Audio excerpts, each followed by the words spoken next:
안녕하십니까. 거시경제 이번 시간에는 3편 보겠습니다. 3편에서는 국가경제의 단기적 측면하고 총수요 총공급 모형이 나오는데, 어떻게 보면 이제 거시경제학에서 가장 핵심적인 내용들이 여기 다 포함되어 있습니다. 그래서 경제 성장 이론과 함께 경기 변동을 설명하는 가장 대표적인 모형이 총수요 총공급 모형인데, 그걸 보기 전에 먼저 우리가 ISL의 모형이라든가 등등 이런 걸 보셔야 됩니다. 그렇기 때문에 과거 전통적인 거시경제학에서 가장 핵심적인 내용들이 다 포함되어 있습니다. 국가경제의 단기적인 측면, 그리고 총수요 총공급 모형입니다. 그래서 먼저 이제 5장에서는 거시경제의 총수요를 갖다 볼 것이고, 그 다음에 6장에서 거시경제의 총공급 보고 난 다음에 두 가지를 갖다 연결해 가지고 총수요 총공급 모형을 공부하시는 겁니다. 총수요 총공급 모형의 기본적인 아이디어는 여러분들이 경제학 할 때 이미 했던 내용이죠.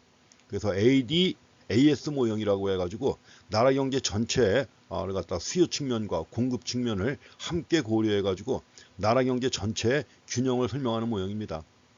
대개 1학년 때 경제학 공부할 때 크루그만 경제학이라든가 맹케의 경제학과 같은 외국의 경제학 교과서는 다른 모형은 취급하지 않습니다. 그래서 단기 경기 변동을 설명하기 위해서 아예 곧바로 총수요, 총공급 모형이 나오는데, 그렇지만 우리는 이제 배후까지 자세히 살펴봐야 됩니다.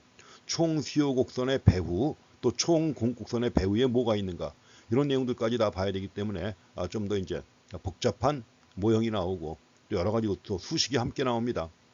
자, 그리고 이걸 이용해서 여러 가지 8장에 나오는 필립스 곡선, 이것도 1학년 때 개념은 보셨죠? 자, 필립스 곡선이라고 해가지고 물가 상승률과 실업률 간의 관계인데, 이와 관련해 가지고 여러 가지 논쟁 내용들이 굉장히 많습니다.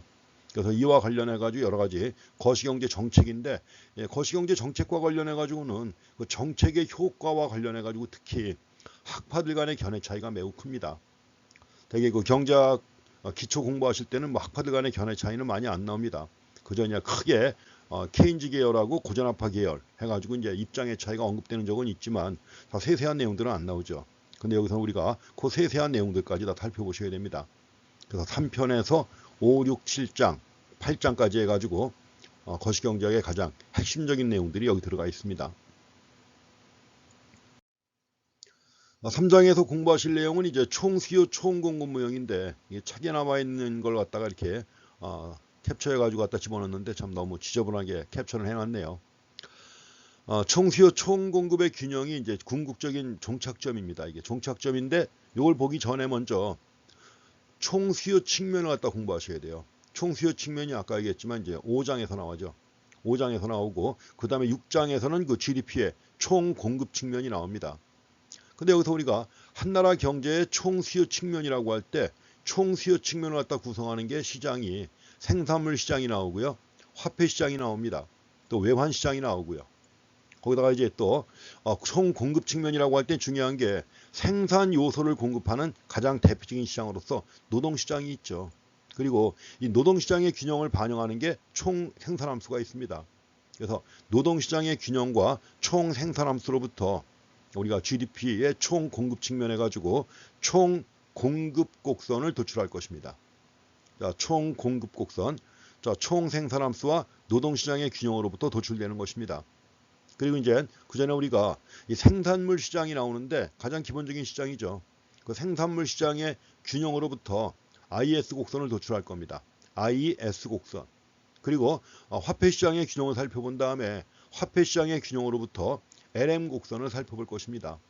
그리고 이제 외환 시장의 균형으로부터 BP 곡선이라고 해서 수지 균형 곡선, 국제 수지 균형 곡선을 갖다 볼 겁니다.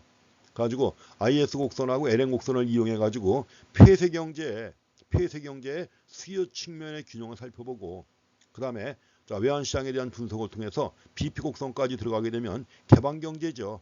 그래서 개방 경제의 수요 측면의 균형을 살펴보게 됩니다. 가지고 IS, LM, BP의 균형, 그로부터 나라 경제의 총 수요 측면의 균형을 나타내는 AD 곡선을 도출할 겁니다. 그리고 이로부터 AS 곡선 도출할 것이고, 이렇게 갖고 두 개 곡선을 이용해 가지고 나라 경제 전체가 균형을 이루는 원리, 이걸 파악하는 것이 3장에서 할 내용입니다. 분량이 엄청 많습니다. 우리 책으로 봐서는 거의 한 3분의 1 정도를 차지하는 그런 분량입니다.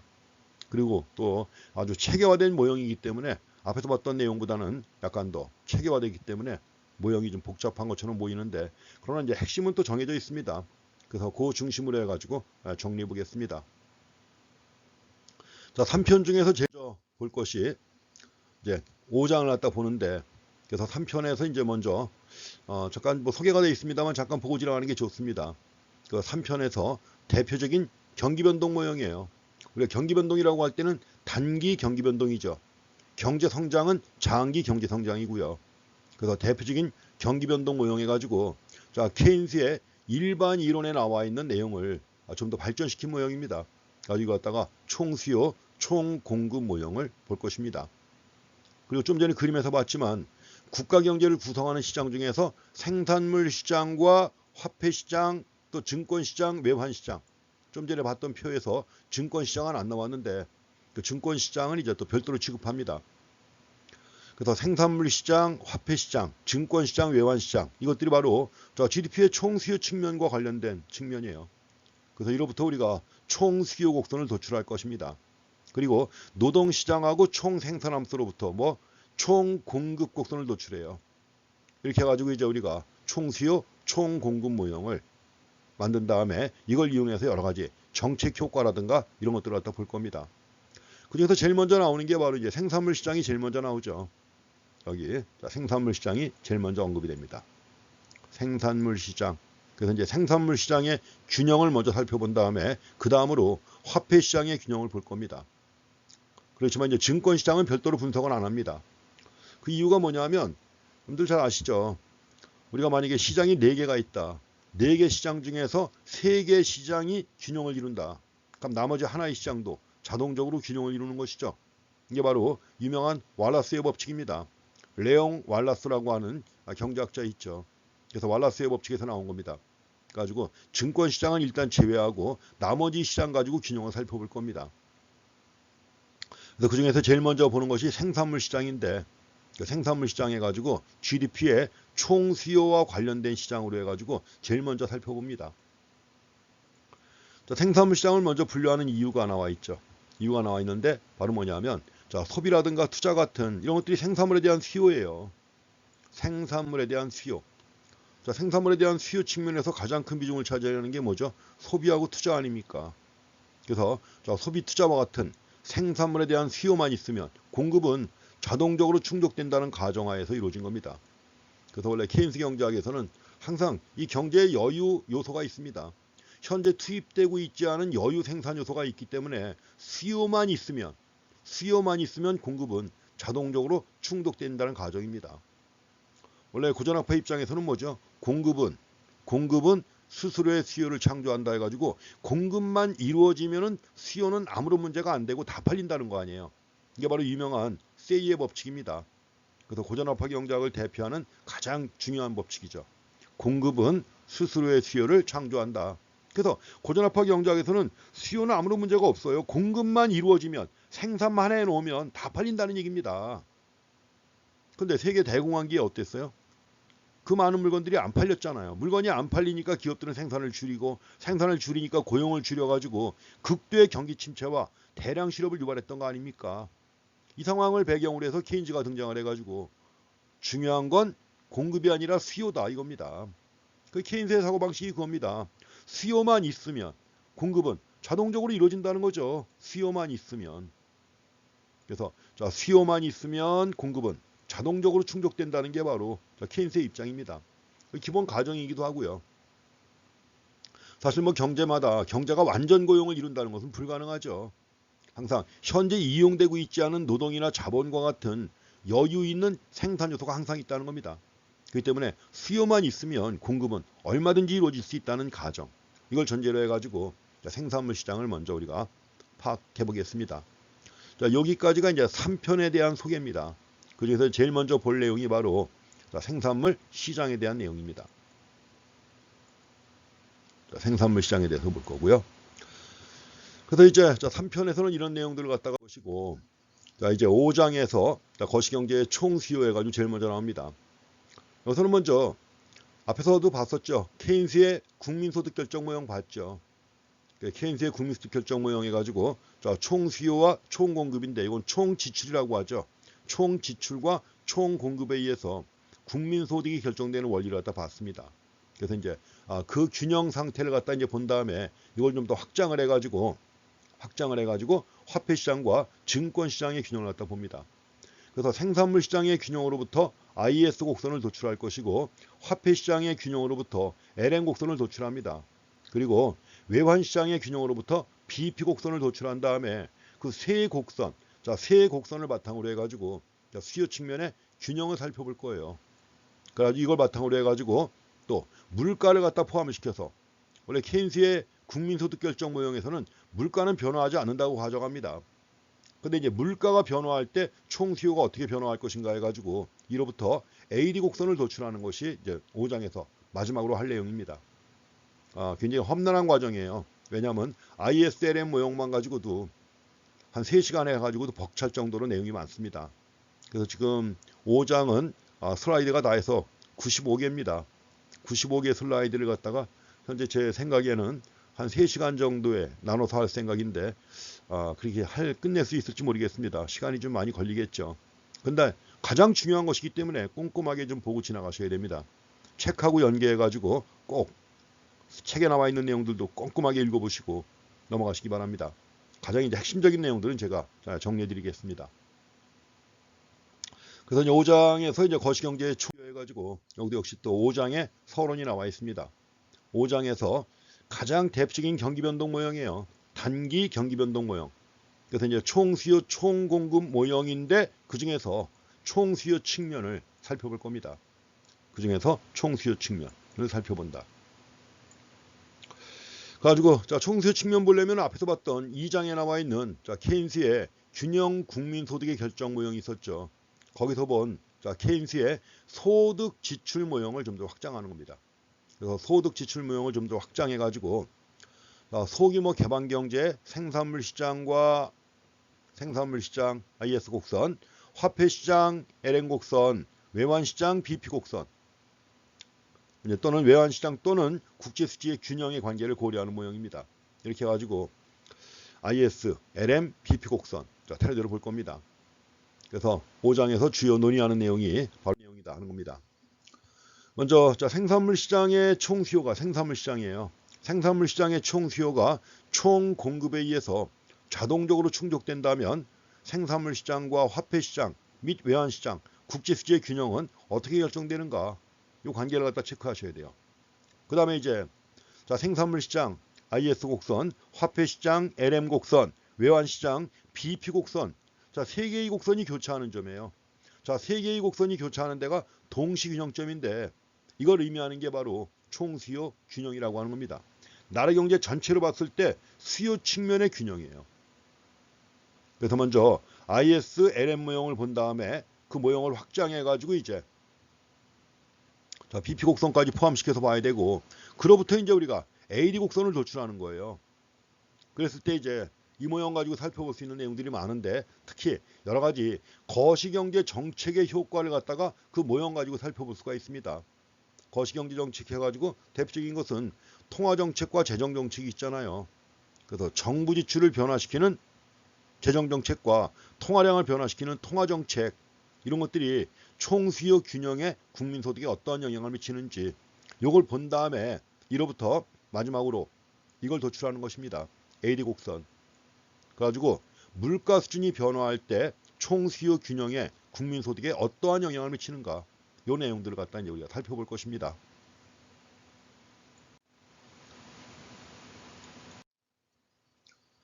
먼저 보실 것이 생산물 시장을 대상으로 해서 생산물 시장의 균형을 갖다 봅니다.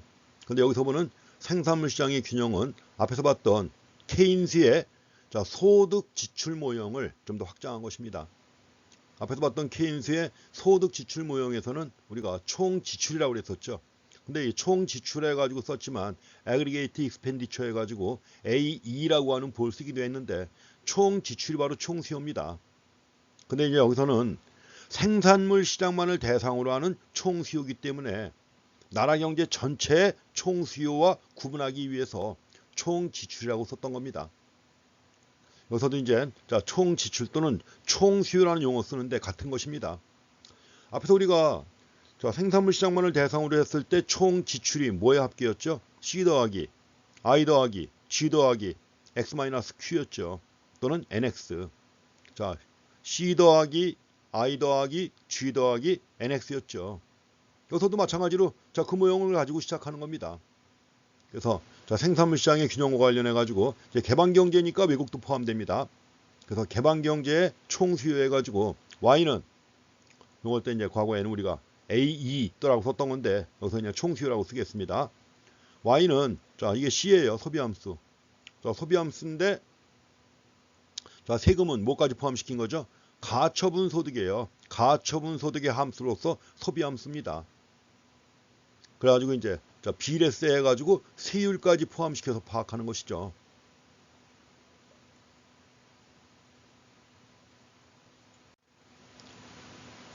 이렇게 해서 세율 T를 갖다 포함시켜가지고 이제 소비함수입니다. 소비함수고 그 다음에 또 I가 있죠. I도 이제 별도로 정의를 내려야 됩니다.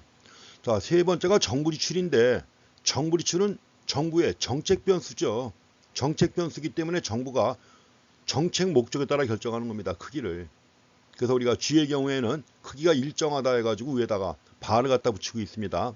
bar을 갖다 붙이면 크기가 일정하다는 것이죠.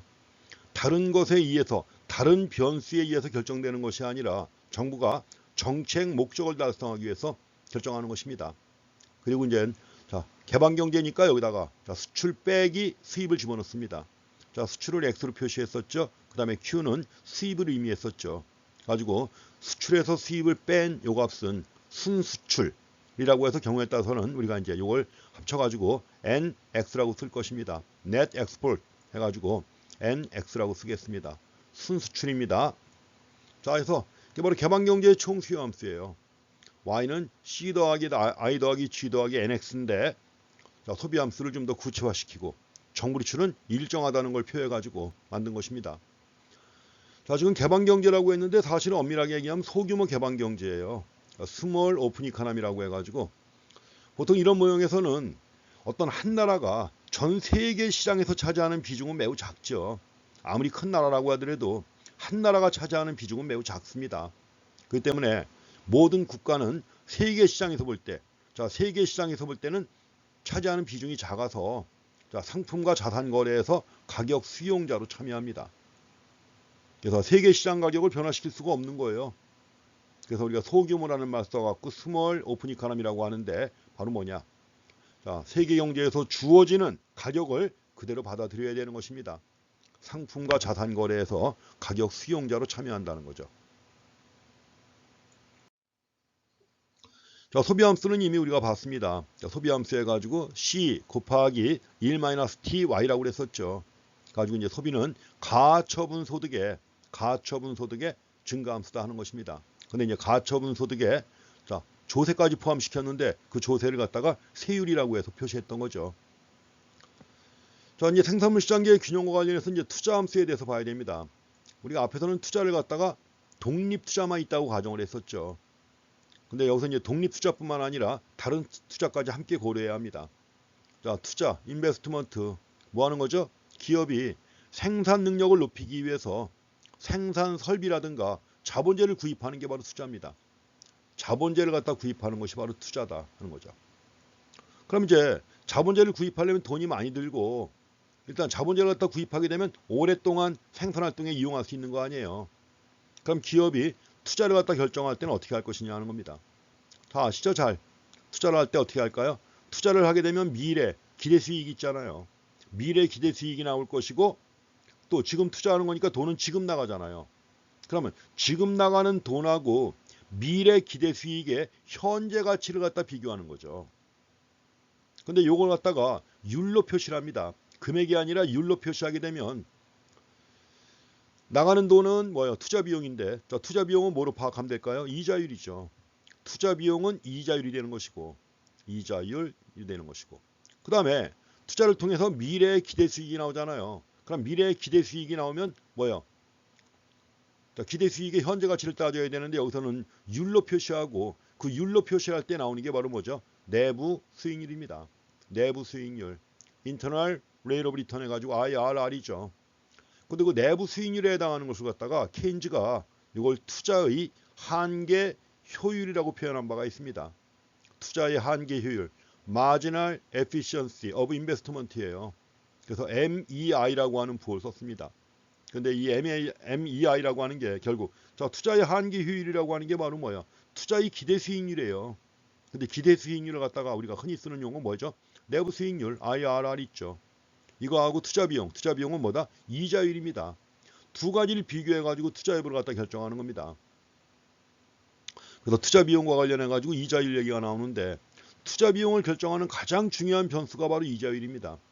인터레스트 레이트 해가지고 우리는 이자율을 갖다가 보통 이제 R이라고 많이 표시를 해요. R로 많이 표시를 하는데 경우에 따라서는 이제 R을 써야 되는 경우가 있기 때문에 어떤 책에서는 이걸 또 I로 표시를 합니다만 어쨌든 간에 I나 R 해가지고 이자율이 이것이다 해가지고 이렇게 표시한다 제시하고 지나가니까 그대로 따라하시면 되는 겁니다. 자, 투자 비용을 결정하는 가장 중요한 변수라고 했는데 예컨대 자금을 차입했을 때 이자 비용이 있을 거 아니에요.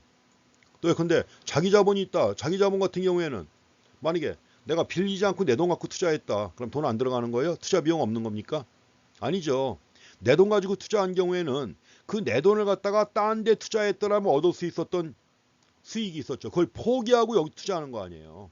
그걸 포기하고서 여기 투자하는 것이기 때문에 자기 자본의 경우에는 뭘 따져야 됩니까? 기회비용을 따져야 되는 거죠. 자기 자본의 경우엔 기회비용. 그래서 차입자금의 이자 비용과 함께 자기 자본의 기회비용을 고려해가지고 이게 다 이자에 포함되는 거예요. 투자를 갖다 결정할 때 투자 비용 안에 이게 다 포함되는 것입니다. 차입자금에 대한 이자, 자기 자본에 대한 기회비용 다 고려해야 되는 거죠. 자, 이렇게 해서 보시고, 자, 이자율이 상승하게 되면 어떻게 되나요? 이자율이 상승하게 되면 자, 투자 예상 수익의 현재 가치가 감소하겠죠. 당연히. 그래서 기대 수익의 현재 가치 구할 때 어떻게 하면 돼요? 기대 수익 나누기 1 플러스 R 아니에요. 분모에 이자율이 들어가죠. 그렇기 때문에 분모에 있는 이자율이 상승하게 되면 기대 수익의 현재 가치는 감소한다는 거다. 아시고 계십니다. 그럼 이제 투자 함수는 이자율의 감소 함수로 파악합니다. 투자를 결정하는 가장 중요한 요인이 이자율이다. 그래서 이자율만 집어넣어 가지고 이자율의 감소 함수라고 파악합니다. 자, 일반적으로 이자율이 상승하면 투자 비용이 증가하는 것이고 투자 비용은 증가하면서 기대 수익의 현재 가치는 감소하잖아요. 감소하니까 자, 이자율이 상승하면 투자는 어떻게 된다? 감소합니다. 이자율이 상승하면 투자는 감소한다. 그래서 투자는 이자율의 감소함수 해가지고 가장 중요한 내용 중에 하나입니다. 앞에서 봤던 소비는 뭐예요? 가처분 소득의 증가함수입니다. 소비는 가처분 소득의 증가함수고 투자는 이자율의 감소함수입니다. 이자율의 감소함수다. 그래서 우리가 투자함수를 표시를 할 때 이렇게 표시를 합니다. IR로 표시를 해요. 이게 R의 함수라는 얘기죠. R의 함수라고 하는 것이고 구체적으로 이제 우리가 수식으로 표현하면 I바는 독립투자입니다. 아무리 이자율에 따라 투자가 이루어지는 것도 있지만 독립투자도 있죠. 이자율이나 소득과는 관계없이 결정되는 그런 투자입니다. 소득이라든가 이자율과 관계없이 결정되는 이런 투자, 독립투자가 있어요. 그래서 이자율이나 소득과 무관한 투자가 일정 비율만큼 있습니다. 이걸 I바라고 표시한 거예요. 왜냐하면 이자율이나 소득과는 관계없는 오토노머스한 투자이기 때문에 I 위에다 바를 갖다 붙여서 표시한 겁니다. I바 마이너스 BR이죠. BR은 뭘까요? 여기서 BR. B는 이자율이 변화할 때 투자가 얼마나 변화할 것인가 하는 거 아니에요. 그렇죠? R이 변화할 때 투자가 얼마나 변화할 것인가 이걸 보여주는 거예요. 그러니까 이 B가 뭐냐?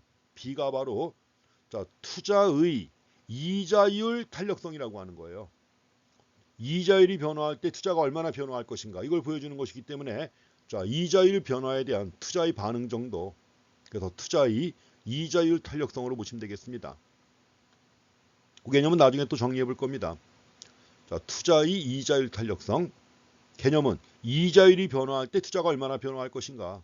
그래서 이걸 가지고 우리가 투자 수요 곡선 또는 MEI 곡선의 기울기와 매우 밀접한 관련이 있고 바로 케인스 학파하고 고전 학파 간의 견해 차이가 매우 큰 것 중에 하나가 B의 크기예요.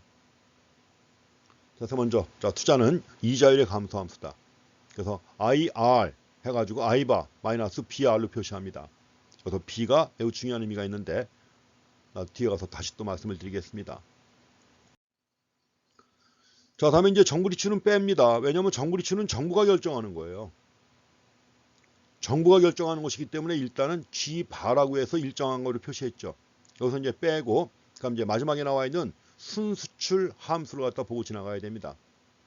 자, 순수출 함수 해가지고 우리가 x-q라고 했지만 또는 nx라고 표시하는 거죠.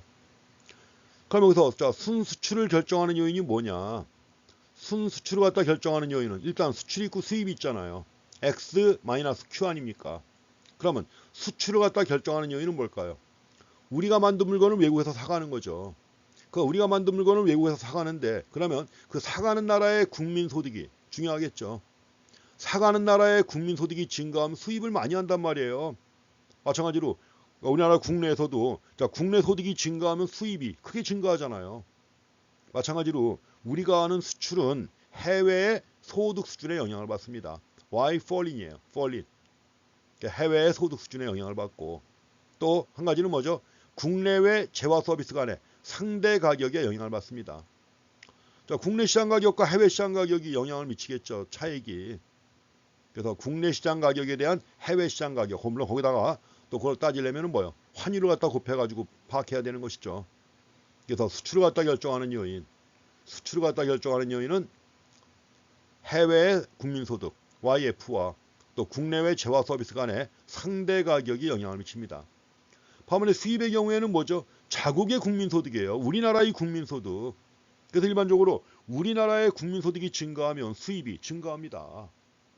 그리고 이와 함께 또 한 가지가 중요한 게 뭐예요? 또 한 가지가 국내외 재화 서비스 간의 상대 가격, 환율을 고려한 상대 가격이 또 영향을 미치는 겁니다. 그래서 여기서 이제 국내외 재화 및 서비스 간의 상대 가격을 얘기를 했는데 이 상대 가격과 관련된 게 바로 뭐예요? 실질 환율입니다. 실질 환율, 물가까지 고려한 실질 환율이에요. 그래서 실질 환율이 국내외 재화 서비스 간의 상대 가격을 의미하는 겁니다. 자, 상대 가격은 다 아시겠지만 가격 비율 얘기하는 겁니다. 상대 가격이라고 할 때는 두 국내와 국외에 있죠. 자, 가격 비율을 상대 가격이라고 하는 거예요. 그러니까 여기서는 국내 가격분의 해외 가격인데 거기다가 또 뭘 고려해야 되는 거예요? 환율을 갖다 고려해야 되는 것이죠. 이게 바로 실질 환율입니다. 자, 실질 환율, 국내 물가분의 해외 물가 곱하기 해외 물가에다가 뭘 곱해야 돼요? 환율을 갖다 곱해야죠. 명목 환율을.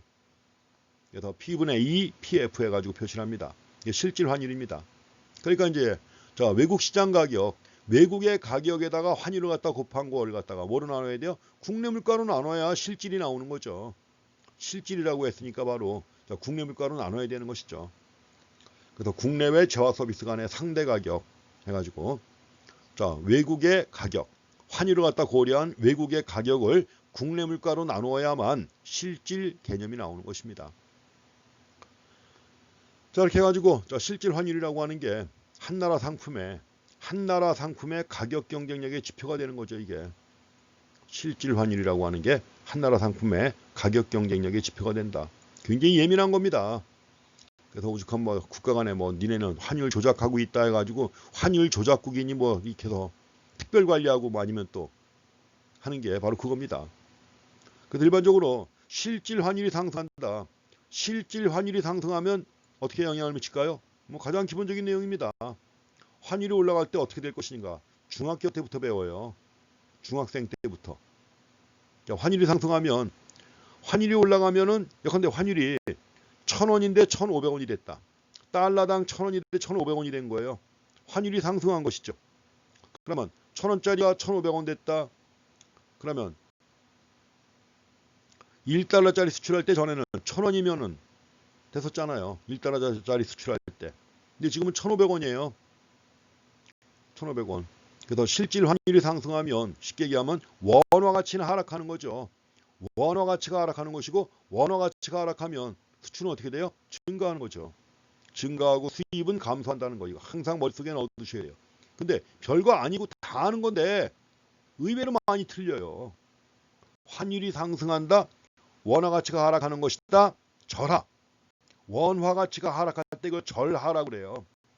그래서 환율이 상승하면 원화 가치가 하락한다, 즉 절하가 이루어지는 것이고, 절하가 이루어지게 되면 수출은 증가합니다. 수입은 감소하게 되는 것이고요. 이 관계는 가장 기본적인 국제 경제를 이해할 때 중요한 내용인데 알면서도 자꾸 헷갈리는 거예요. 그래서 환율과 관련된 내용들 보시고요. 그래서 여기서 결국 순수출 갖다 결정하는 요인 해가지고 YF 또 Y 또 뭐야 이거죠. 환율 실질환율입니다. 이렇게 해갖고 순수출에 관해서 보시고요. 자, 이제 순수출에서 내용 정리 보신 그렇습니다. NX라고 했고 X-Q라고 했습니다. 자, 자국 국민소득의 감소함수예요. 왜냐하면 국민소득이 감소하면 수입이 감소하잖아요. 자, 수입이 감소하고, 자, 수입이 감소하면 순수출은 커지는 거죠. 반대로 움직이는 거죠. 자국의 국민소득과 순수출이 반대로 움직인다. 감소함수. 또 순수출은 해외 소득의 증가함수입니다. 해외 소득의 증가함수. 해외 소득이 증가하면 수출이 증가하잖아요. 수출이 증가한다. 그러니까 이제 순수출은 해외 소득의 증가함수입니다. 같은 방향으로 변화하는 거니까요. 또 실질 환율 또는 국내외 재화 서비스가 상대 가격 P분의 EPF였죠. 이거에 뭐예요? 증가함수입니다. 증가함수. 말씀드린 것처럼 환율이 상승하면 수출이 증가한다고 했잖아요. 같은 방향으로 변화하죠. 증가합니다. 그런데 이제 순수출과 관련해가지고 분석을 단순화하기 위해서 순수출 함수를 갖다가 가장 간단한 선형 함수로 가정합니다. 선형 함수 분석할 때 제일 편한 게 선형 함수죠. 수출은 일단 순수출은 소득의 합수입니다. 국민 소득의 합수예요. 그래서 NX 해가지고 Y를 갖다 표시한 겁니다. 소득의 합수입니다. 이 Y는 안 들어갑니다. 그리고 이것도 이제 소득과는 관계없는 일정한 수출이 있죠. 소득과는 관계없는 일정한 수출이 있어가지고 NX 바가 되는 것이고 빼기 Q가 됩니다. 그래서 이제 Q라든가 또 이건 1과 0 사이에 있다는 거죠. 여기서 Q가 뭐냐? Q가 소득이 증가할 때 수입이 얼마나 증가할 것인가 하는 거예요. 소득이 증가할 때 수입이 얼마나 증가할 것인가. 그래서 Q가 한계 수입 성향이라고 하는 것입니다. Q는 한계 수입 성향. 자, 소득이 증가할 때 수입이 얼마나 증가하느냐 하는 거예요. 그래서 한계 수입 성향 해주고 소득 증가분 중에서 수입 증가분이 차지하는 비중이에요. 델타 Y분의 델타 Q라고 하면 되겠죠. 델타 Y분의 델타 Q 해가지고 소득 증가분 중에서 수입 증가분이 차지하는 비중이 한 건데 일반적으로 한계 소비 성향보다는 훨씬 작죠. 당연히 한계 소비 성향은 제일 큰 겁니다. 기울기에 초함수의 기울기에서 제일 크게 영향을 미치는 게 한계 소비 성향이에요. 이거보다 한계 수입 성향은 작다고 가정합니다. 앞으로 한계 수입 성향이 필요할 때 MPI에 쓸 겁니다. Marginal Propensity to Import 해가지고 MPI라고 쓸 거예요. 그 다음 앞에 붙은 NX가 있었는데 NX는 뭐냐? NX 글자로 독립순수출이란 말이에요. 독립순수출, 오토노머스한 수출, 오토노머스한 수출이니까 자국 말 기타 요인들, 자국의 군소득 기타 요인에 의해서 정되는 순수출이라는 겁니다. 또 있죠, 당연히. 그래서 자국의 소득 말고 다른 요인에 의해서 결정된 부분이 NX4 가지고 그다음에 자국의 소득에 의해서 결정된 게 바로 Q 비율만큼 변화하다. 가지고 Q가 한계 성향인 것입니다.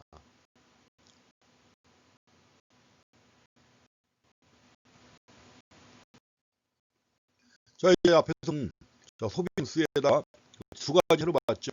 수출함수하고 순수출함수를 봤습니다. 그걸 포함해가지고 생산시장의 규칙을 다 만듭니다. I는 G 곱하기 1 빼기 T 앞에서 얘기한 거죠. 이제 선은 가처분 소득의 증가수다.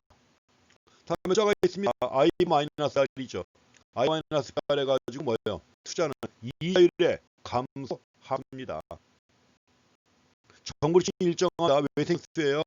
정부리출은 책변으로서 정부가 결정하는 거다. 외생변수입니다. 더하기 nx바 마이너스 q가 뭐였죠? 이게 순수출 함수죠. 이걸 다 하는 게 바로 생산장의 규칙, 총수요가 됩니다. 그래서 이제 균형에서는 균형식이라잖아요. 원래 균형에서는 뭐죠? 수와 공급이 일치하잖아요. 수와 공급이 일치하기 때문에 더 자, 왼쪽에 있는 y는 공급의 y는 공급, 좌변 공급. 그다음 오른쪽에 나와 있는 게 뭐예요? 오른쪽에 나와 있는 게 바로 자, 생산물의 수요가 되는 겁니다. 균형에서는 공급과 수요가 일치하잖아요. 그러니까부터 이제 이걸 변형을 시켜가지고 이렇게 IS 권을 도출해야 돼요. 이제 균형에서 내생변수, 여기서 내생변수라고 할 수 있는 것은 소득과 이자만 내변수입니다. 소득과 이자를 왜냐하면 우리가 IS선 그린데 IS 곡선의 세로축은 이자율이고 가로축은 국민소득이에요. 그래서 여기서도 이식을 만든 겁니다. 내생변수는 두 가지. 내생변수는 두 가지. 뭐다?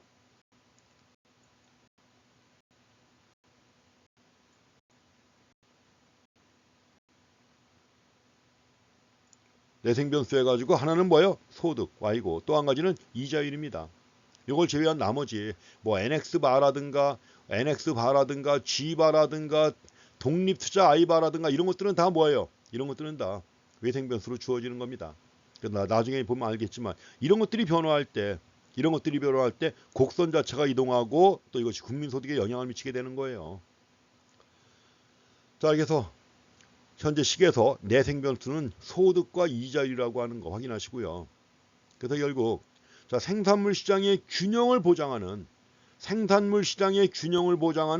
이자율과 국민소득의 배합점을 연결해 가지고 이로부터 IS 곡선을 도출합니다. 자, 생산물 시장의 균형을 가져오는 소득과 이자율의 조합, 이로부터 우리가 IS 곡선을 도출할 겁니다. IS 곡선이라고 할 때 IS가 왜 나오느냐? 생산물 시장의 균형 조건을 가장 간단하게 표현하면 뭐죠? I equal S죠. I investment equal S savings예요. 저축과 투자가 일치할 때 가장 간단한 형태로 누출과 주입의 균형 조건에서 가장 단순한 형태가 I equal S 아니에요. 그래서 이거 딱 IS 곡선이라고 하는 겁니다. 원래 IS LM 모형을 처음 창하는 사람은 자, 식스라고 하는 학자하고 한센 둘이 만든 거예요.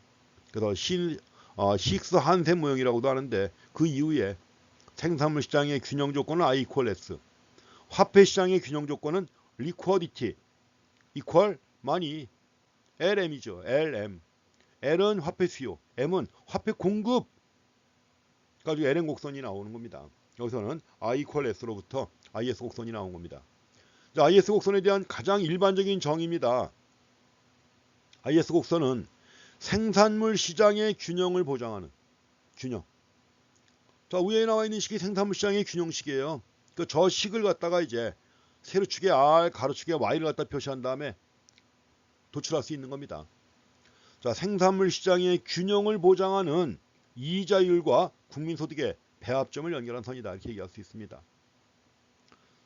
자, 생산물 시장의 균형을 보장하는 이자율 또 국민소득의 배합점을 연결한 선입니다.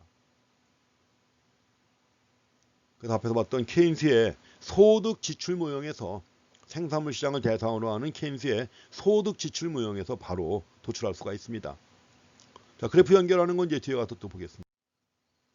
여기 나와 있습니다. 이게 바로 뭐죠? Y, 국민소득이고 세로축은 뭐예요? 총지출입니다. 생산물 시장의 총지출. 물론 이제 총수요나 총지출이나 그게 그거지만 여기서는 생산물 시장만 대상으로 한 것이기 때문에 자, 총지출이라고 해서 2라고 쓴 겁니다. 자, 총지출식이 뭐예요? C 더하기 I 더하기 G 더하기 NX죠. 근데 여기서 주의할 게 이건 이자율이 R0일 때 총수요입니다. 이자율이 R0일 때 총지출. 자, 지출이라고 표현했었죠. 이자율이 R0일 때 지출이다. 가지고 자, 균형점은 어디예요? 여기입니다. Y.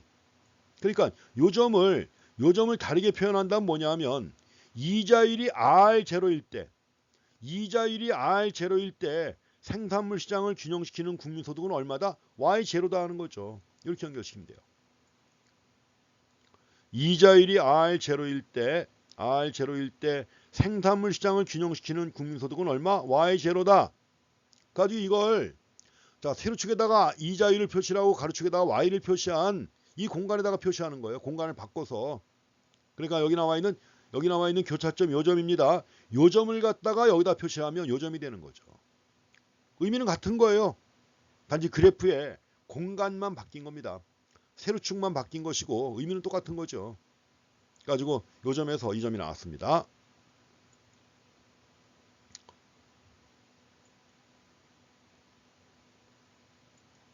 자, 요점으로부터 요점이 도출된 거예요. 이렇게 해서. 아이고, 꼬부라졌네요. 이렇게 나오고. 그럼 이제 이자율이 R1으로 하락했다고 생각합시다. 이자율이 R1으로 하락했다. 이제 R0에서 R1으로 하락했다. 그럼 투자가 증가하겠죠. 이자율이 하락하니까 투자가 증가할 거 아니에요. 투자가 증가하면 당연히 뭐예요? 총 지출함수가 상방 이동합니다. 상방 이동했어요. 이건 이자율이 R1일 때예요. R1일 때 상방 이동했다. 자, 상방 이동하니까 균형점이 이 점이 될 것이고 이 점이 균형점이고 여기에서 국민소득은 얼마가 되는 거예요? Y1이 되는 거죠. 그러니까 이 얘기는 또 다시 얘기하면 뭡니까? 다시 얘기하면 이자율이 R1일 때 생산물 시장의 균형을 보장하는 국민소득은 얼마다? Y1이다. 가지고 여기다가도 R1, Y1 해가지고 점을 찍는 거예요. 요 점. 자, 이렇게 해서 결국 자, 첫 번째 봤던 크로스하는 점에서 나왔던 것은 노란색 점이고 그 다음에 두 번째 나온 게 바로 뭐예요? 두 번째 나온 게 바로 이건죠. 요 점에서 도출되는 게 이렇게 하겠습니다. 요 점에서 도출되는 점이 요 점이에요. 똑같은 겁니다. 의미는 단지 그래프의 축만 달라진 것이지 의미는 같은 거예요. 가지고 첫 번째 점, 요 점 1번 점하고 그 다음에 두 번째 점 2번 점을 갖다가 공간을 달리해서 표현한 것이 이 점과 이 점이다. 요건 1', 요게 2'이 되는 거죠. 이렇게 해서 나온 겁니다. 이랬을 때 1'과 2'을 연결한 것이 바로 IS 곡선이에요. IS 곡선이다. 자, 이렇게 해서 IS 곡선이 도출된다는 걸 확인하시기 바랍니다. 우하향하는 IS 곡선이 나왔습니다. 다시 한번 얘기합니다. IS 곡선은 생산물 시장의 균형을 보장하는 이자율과 국민소득의 배합점을 연결한 선이다. 가지고 IS 곡선은 생산물 시장의 균형을 나타내는 케인즈의 소득 지출 모형으로부터 도출된다. 케인즈의 소득 지출 모형으로 도출된다. 그래서 이자율이 하락하는 바람에 총 지출함수가 상방 이동한 것이고 총 지출함수가 상방 이동하면서 결국 국민소득도 증가하게 되는 것이고 그래가지고 이제 이자율은 하락한 겁니다. 그래가지고 결국 이자율이 하락하니까 국민소득은 어떻게 된다는 얘기예요? 증가한다는 얘기죠. 이렇게 해서 이자율이 하락하니까 국민소득은 증가한다. 그래서 IS 곡선이 우하향하는 것입니다. 다시 한번 정리해 드립니다. IS 곡선은 생산물 시장의 균형을 보장하는 이자율과 국민소득의 배합점을 연결한 것이다. 연결한 선이다. 그래서 케인스의 소득 지출 모형으로부터 도출된다. 가지고 우하향 하는 형태의 IS 곡선이 얻어진 것입니다. 자, IS 곡선의 식을 다시 만들어 봐야 돼요. 아까 우리가 y 자, c 곱하기 1 t 곱하기 y 더하기 i바 마이너스 br 더하기 g바 더하기 자, 수출이 있었잖아요. 그쵸? 이렇게 해갖고 식을 만들었던 건데 지금 이로부터 우리가 IS 곡선을 도출했잖아요. IS 곡선의 세로축이 뭐예요? R이죠. 세로축이 R이니까 그러면 R을 중심으로 그 식을 다시 정리한 거예요.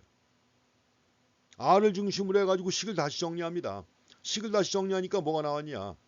자, B분의 I바 더하기 G바 더하기 NX바 빼기 B분의 1 C 곱하기 1 T 더하기 Q가 뭐였어요? Q가 한계 투자 성향이었잖아요. Q가 한계 투자 성향 아닌가요? Q는 뭐예요? 한계 수입 성향이죠. 한계 수입 성향 해가지고 Q가 나왔던 겁니다. 이렇게 해가지고 이제 자 식을 냈고 그러면 자 요거는 R 이퀄 이런 식으로 해가지고 이거 Y 아니에요. 그렇죠? 가로축에 표시한 Y 그렇다면 앞에 있는 식은 앞에 있는 함은 뭐예요? 앞에 있는 함은 절편이죠. 앞에 나와 있는 요건 절편이고 y에 붙어 있는 요게 기울기예요. IS 곡선의 기울기. 자, 지금 개방경제입니다. 외국까지 포함되어 있는 개방경제고 그 다음에 자 조세도 일정한 횟수의 정액세가 아니라 비례세예요. 그렇기 때문에 IS 곡선의 기울기에 영향을 미치는 요인들, 특히 이걸 주의하셔야 돼요. IS 곡선의 기울기에 영향을 미치는 요인들. 마이너스 B분의 1 마이너스 C 스몰 C가 뭐예요? 한계 소비성량 곱하기 1 마이너스 스몰 T. T는 뭐예요? 한계 세율 또는 한계 조세 성향이라고도 합니다. 그 다음에 더하기 Q는 뭐예요? 한계 수입 성향이에요. 한계 수입 성향. 그래서 IS 곡선의 기울기를 갖다가 구성하는 게 이런 것들이다. 마이너스 B분의 1 마이너스 C 곱하기 1 마이너스 T 더하기 Q. IS 곡선의 절편입니다. 절편은 B분의 I바 더하기 G바 더하기 NX바입니다. 절편은.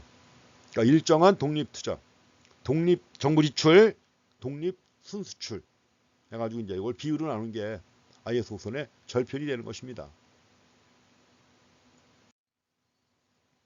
여기서 중요한 게 IS 곡선의 기울기가 중요합니다. IS 곡선의 기울기가 중요한데 자, 이게 고전학파하고 케인스학파하고 큰 차이가 있고 이 차이가 나중에 재정정책의 유효성 또 통화정책의 유효성을 설명할 때 매우 중요한 배경이 되는 거예요. 고전학파는 어떻게 되느냐. 자, 고전학파의 경우에는 일단 고전학파 대부자 검사를 생각해 봐서요. 고전학파의 이자율이 어디서 결정되죠? 고전학파의 이자율은 I equal S에서 결정되죠. 투자와 가장 단순한 모형입니다. 투자와 저축이 일치할 때 이자율이 결정됩니다. I equal S에서. I equal S에서 이자율이 결정되는 거예요. 그러니까 투자나 저축이나 이자율에 얼마나 민감해요? 아주 민감하죠. 투자나 저축이나 이자율 변화에 대해서 매우 민감하다.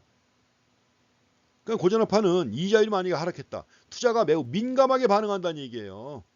투자가 크게 변화해요. 이자율이 조금만 하락해도 투자는 크게 변화합니다.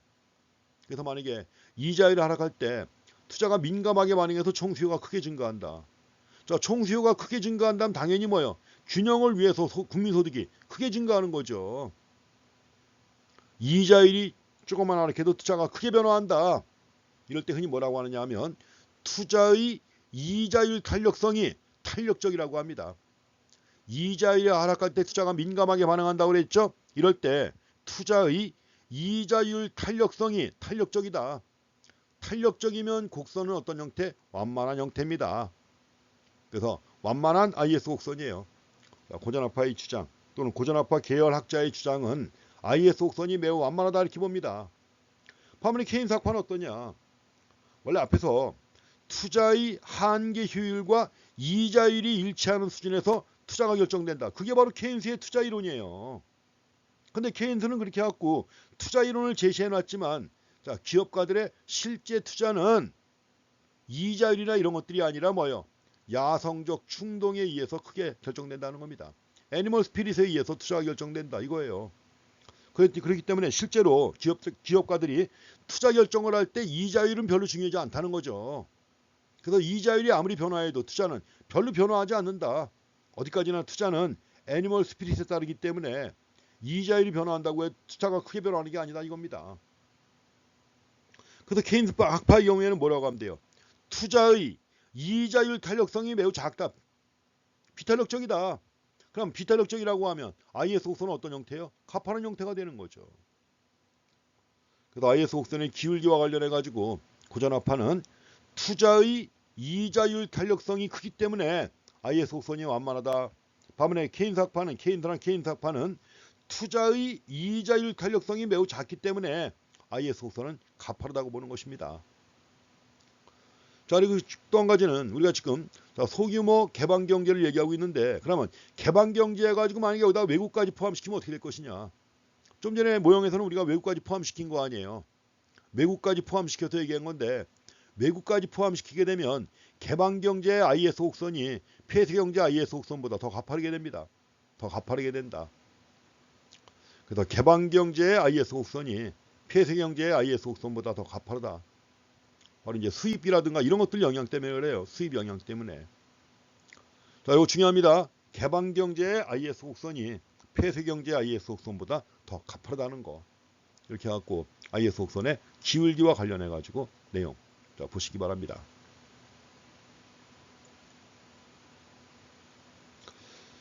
그래서 고전학파의 완만한 IS 곡선 이렇게 표시해놨고, 또 케인스 학파의 가파른 IS 곡선 해놨습니다. 이게 나중에 아주 이제 큰 반향을 일으키는 거예요. 여러 가지 경제 정책의 효과를 볼 때 매우 중요한 입장의 차이고 또 논리의 근거가 됩니다.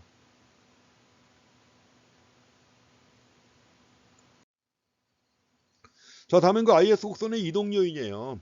이동 요인인데 중요한 게 뭘까요? 자, 세로축의 절편이 있잖아요. 세로축의 절편을 갖다 구성하는 게 뭐예요? I바, G바, NX바 아닙니까? 그러니까 원래 절편식을 보게 되면 B분의 I바, G바 더하기 NX바였죠. 그러니까 당연히 분자에 있는 정부리출, 독립투자 델타 I, 독립투자 I바, 또 독립순수출이 변화하게 되면 당연히 IS 곡선은 이것이 만약에 증가한다 그러면 IS 곡선이 상방 이동하는 거예요.